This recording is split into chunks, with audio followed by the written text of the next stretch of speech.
Hey Boo Bears, thank you so much for hanging out with me for another Mario Ramon review. Today I am excited because we have not did a video in like 436 years, okay? I'm so excited to do the review on the Real Housewives of Potomac season finale. All right, let's get into it. They're going to do the reunion next week, and Nicki Minaj is going to come in, I think, on part 3 of the reunion, and they actually have part 4 of the reunions. I don't know why the reunion is like a year and a half long, because the season wasn't that good to have 4 parts. In fact, the best episode of the entire season was the last episode. Karen's wedding episode is the best episode, okay? Let's get straight into it, all right? If you like the video, definitely like the video below, subscribe to my channel, and click the notification button right there so you can get the videos hot and fresh off the press like a Krispy Kreme donut, okay? What do you mean by that, Uncle Mario? You know how Krispy Kreme donut, they have their donuts on that thing, and then they put the sauce on there, or the glaze, and then they put the hot light on there, and everybody be turning their car around doing the U-turn. So that's what I want the videos to do. When I put the videos out, you can get them hot and fresh like a Krispy Kreme donut, okay? Now let's get straight into it. Karen looked like $1 million bill. OMG. Her wedding, it was calling all cars. Everybody came out. Ascale came in yellow. She was quiet as a library in the rainforest. She didn't say one word the entire episode. She nor her husband said diddly squat. But it's okay, because the cameraman didn't know she was a friend of the show, because if she was a cast member, he would have had that camera all up in her esophagus, okay? So listen. Wendy, she shows up to Karen's wedding. Let's get into the fashion of it all. Wendy shows up to Karen's wedding. She's sitting in the back seat, laid out like a mummy, honey. She was like a mummy at the museum, and she had to scoop. And then her husband had to pull her out the back seat. She was mummified in that material. And I'm just like, look, I understand you want to show your body and all of this stuff, but don't let the clothes wear you, honey. Wear the clothes, okay? Don't let the clothes wear you. Wear the clothes. Meaning, if you can't function in the clothes and you can't go to the wedding, and I mean, dick a low if you have to, then the clothes are wearing you. If you're being restricted, the clothes are wearing you, okay? Let's get to Candace. She looked like Miss Cleo. She had a beehive on her head, honey. If you clicked it 2 times, a swarm of bees was going to come out and attack your ass. Okay? Now, let's also talk about Candace's mouth, because they showed some back things when Candace called Ashley a roach the day she gave birth. That's low down. That's evil. That's evil. And then she told her husband, what did she say? Shut the F up. She said, shut the F up to her husband on national TV. How are you supposed to stay married to that? Can you imagine if Jada Smith said that to Will? I guarantee you, he'd be like, child, that's the last time you ever do that shit in public, honey, red table or not. He'd flip that red table over like he was a cast member in the Beverly Hills Housewives of New Jersey. The Beverly Hills Housewives of New Jersey. The New Jersey Housewives. Y'all so crazy. Okay, so let's get back into this fashion, honey. Let's not divert ourselves, okay? Candace's mother looks good. She and her mother always have the best weave in town. They have the best weave in town. Let's do some more fashion. Who else? It's not really, Robin is never really anything to talk about. The only time Robin's good to talk about is when she wore that gold in the confessional. She gave it to me the way I like it. But other than that, it's Flatline, honey. If Flatline was a person, if fashion was a person, it's just really sad. All right, so Giselle looked pretty good at Karen's wedding. She came with that Wendy Williams tennis shoe on, honey, and hobbling just like Wendy, honey, walking up and down them stairs. And she looked good. I just wish she had brought that sense of style to the reunion, because she had culottes on at the reunion. Where did you find culottes? Where did you find culottes? Where did you find culottes from? Culottes?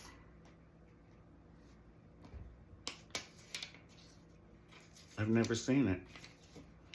They wore culottes when Gidget and Leave It to Beaver was on TV. Those days are long gone. We have Nicki Minaj now, honey. Don't nobody watch Leave It to Beaver no more.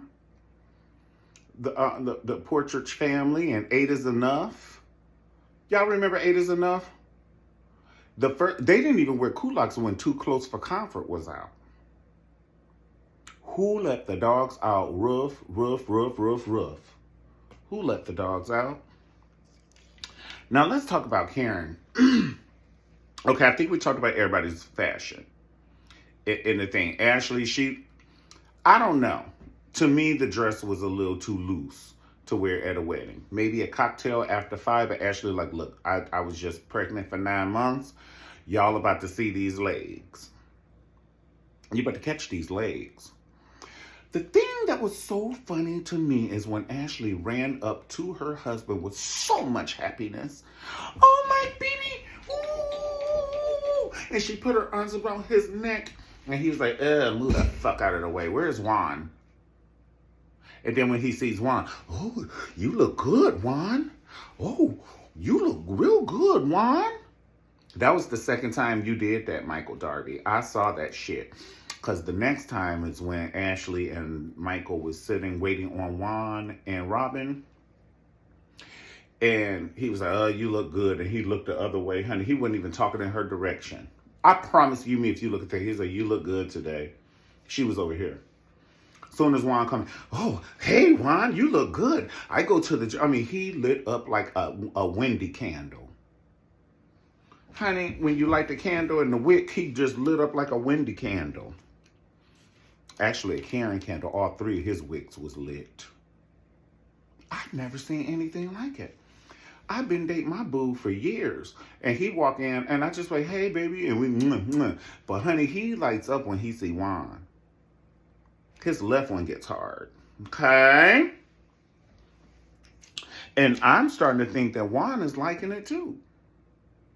Because when Michael had the confrontation with Ashley, when Michael had the confrontation with Candace's husband, Juan got up out his seat and went around to Michael. And then Michael was like, I'll make up with him if I can give you a hug. He said, well, you can give me a hug. And they made up right then and there. You've never seen anything like it. Do you hear me? You've never seen anything like it. Everybody's cognizant at the table. Everybody knows what's going down. The wives know, Robin knows, Ashley knows. Even Ashley, she's quiet, honey. She just don't say shit. I'm going to live in this condo. I'm going to give you one more baby. And after that, bitch, I will attack. The mission will be accomplished. So you can go to the gym with him, honey. You can go to the steam room and touch each other's legs, honey. Go ahead on. Y'all can play footsie. Just give me one more baby, my alimony and child support, and you can go on about your business. And you know what? I'm going to tell you this. Juan is not a bit more attracted to Robin than the man on the moon, the way he be treating her. Honey, when she was talking to him about having another baby, first of all, we shouldn't do it on the screen, like what cameraman. That's not that conversation. But she don't have shit else going on. She damn sure ain't got no fashion going on. At least be good at one thing. Like Janet Jackson said, I can't sing, but I'm a dance, bitch. I can't. You can barely hear me when I talk and do an interview. Yes, when I was in Encino, we grew up with llamas and monkeys and everything. And he's like, excuse me, what did you say, Janet? I can't hear you. We grew up with llamas and monkeys and everything. And all this shy shit. But Janet said, look, I can't sing like Jennifer Hudson or Jennifer Holliday. But I'm going to give your ass Rhythm Nation, bitch. You're about to catch these dancing feet. So my point is, even though Robin ain't got no fashion, let your hair be on point. Like, be known for something. Like, remember when Halle Berry had everybody, people with long hair down to their ass. I want the Halle Berry cut, bitch. I want that Toni Braxton cut. You can give me the Anita Baker. That's how you went to the beautician. I want the Halle Berry. Robin's not giving me that. She just gives me the wash and wear Wash and wear clothes and wash and wear hair. And I damn sure ain't gonna put no makeup on for y'all ass. I don't give a crap about it. And my thing is, you're at work. Just like when Michael Jackson goes to the concert, he wears his Thriller outfit. Because he's at work. You know, when you work at Burger King, you bring your Burger King uniform. So when the cameras are rolling, Robin, note, that's when you're supposed to have an outfit. Don't get mad at Wendy because she's having the outfits and all y'all want to do is talk about outfit. Listen, Giselle just looks like she gets her store from her clothes from a consignment shop. And it's an old person's consignment shop. She literally dresses like she's 70. It's so sad. And then she talks about everybody else. And then when the producers are in the back and they're like, well, tell us about your date, the guy you're dating. It's none of your business. That's what we're paying you for. That's what we're paying you for. We're not paying you to get in everybody else's business. Get you some business so you can come back next year. Get you a storyline. Speaking of storyline, Mia ain't got a storyline, honey. Mia could not purchase a storyline from Publix because they ain't selling them. Mia's storyline is her mother. It's about every episode is about her freaking mother.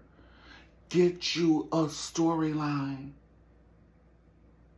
You and your husband gonna have to do a fake argument or something. Like y'all have to argue or something. Get a storyline. Don't talk about your mother next year. I don't want to hear shit else about your mother. We got it. You shoved this shit down our fucking esophagus. It went past our uvula. The wiggly wiggly thing that's in the back of our throats. You have pushed it past our uvula. My mother was this. And my mother is that. And I don't want Candace to talk about my mother and push her back. You gonna push your mother back. She wants to see her daughter on TV in every episode. I'm pretty sure 12 times out of 10 that she's freaking cringing. Because if my mother did that to me, I would be fucking cringing. And then you want to turn it around. And my mother didn't pick up the phone and she was mad at Gina. All this shit you're doing to her. First of all, y'all need to be paying her because she is your fucking storyline. So she need to be splitting this motherfucking check with you.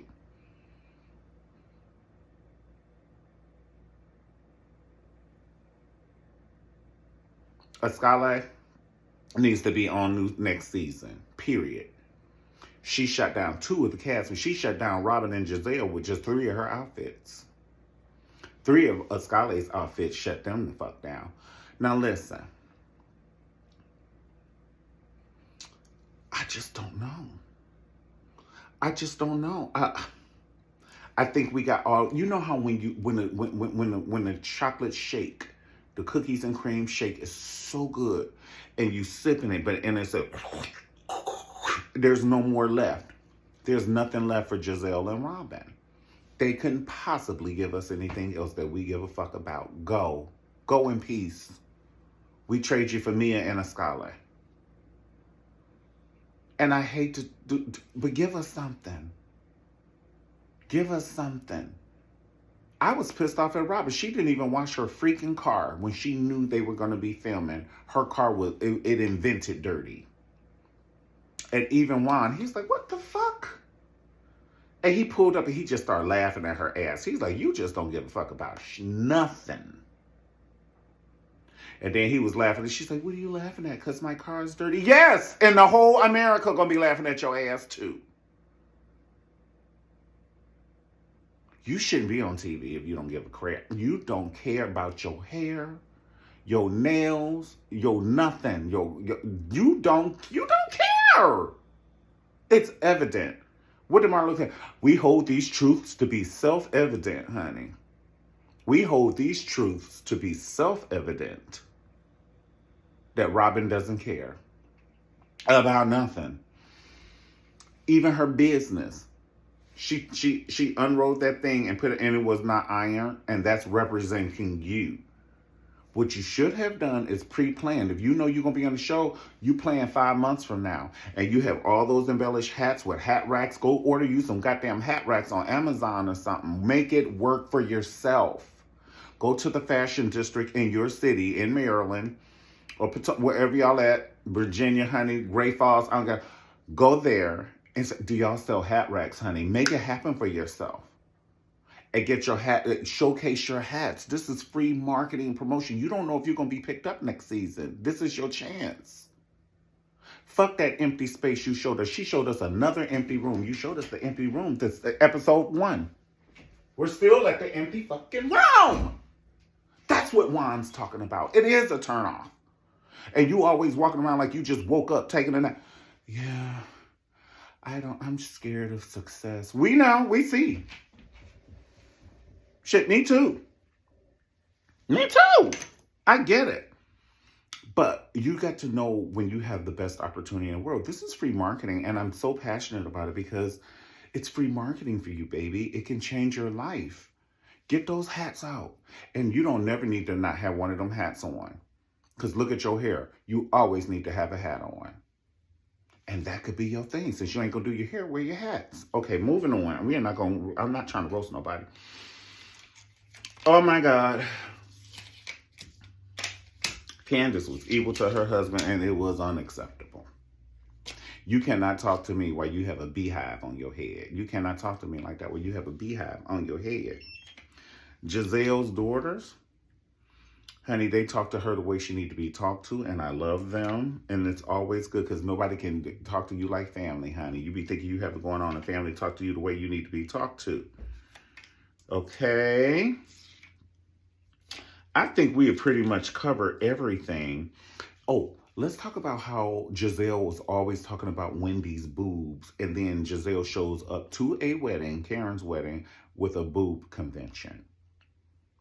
All up and talking about Juan gonna be my date too. I know he is because it appears that you and Robin are dating. So if she dating him, of course y'all dating. Allegedly. They in that polyamorous, honey. But the devil is a lie, honey, because Juan want Michael. Did you see how Michael gave Juan a wink? Allegedly. Because Michael got that money. That's attractive. It's more attractive than a dirty car and an empty room and a fake-ass storyline, honey. Michael, he did this to Juan. I said, I be damned. Now, I be damned. They're doing it in our face. They're doing it in our face. Michael and Juan, they're doing it in our face. And the ladies, and I pray that Juan is getting paid because they're tarnishing his image with his, I know he don't give a shit. He couldn't give a shit. Look who he's dating. Yeah. But what did he say? I say he couldn't give a shit. Look who he's dating. And the reason I say that is because she don't give a shit. She's a beautiful girl and she's very sweet and intelligent and smart. She just don't give a shit. So birds of a feather flock together. She's a beautiful girl. And she's really, what do you call it? She's just fair thinking. But she don't give a shit. I don't think he should give a shit. And then when Juan got upset with her, oh my God. That was the best scene ever. Why did you say he's the best scene ever? Because when he turned around and walked away, the madder he got, the bigger his booty got. Why? I'm sorry. I'm so sorry. I don't mean no harm. That was a big booty. It looked like he got stung by a bee. One of them bees came out of Candace's beehive and stung Juan on his ass. Honey, that booty was huge. And the cameraman wouldn't let off of it. Honey, that camera...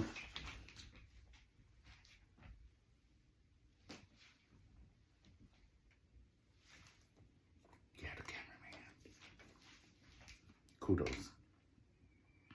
Okay.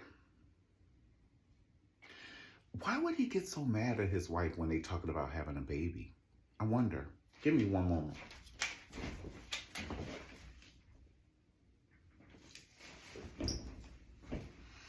Why would he get mad at his wife when they talked about having a baby? I don't get it.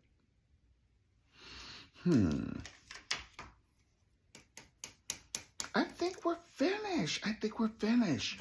So we got to do the review on the reunion. We have to do the review on the reunion and go from there. I don't know if we're going to do all 4 parts because I don't think it's going to be that interesting. We'll probably do review on the first reunion, and then we'll get back into it on part 3 when Nicki Minaj comes out, because I just don't think it's going to be that interesting. But thank you so much for hanging out with me for another Mario Ramon review. Once again, if you like the video, just like the video below, subscribe to the channel, and comment below. Thank you so much for hanging out with me once again. Happy Sunday, and we'll see you next time on the Mario Ramon review. Peace. God bless.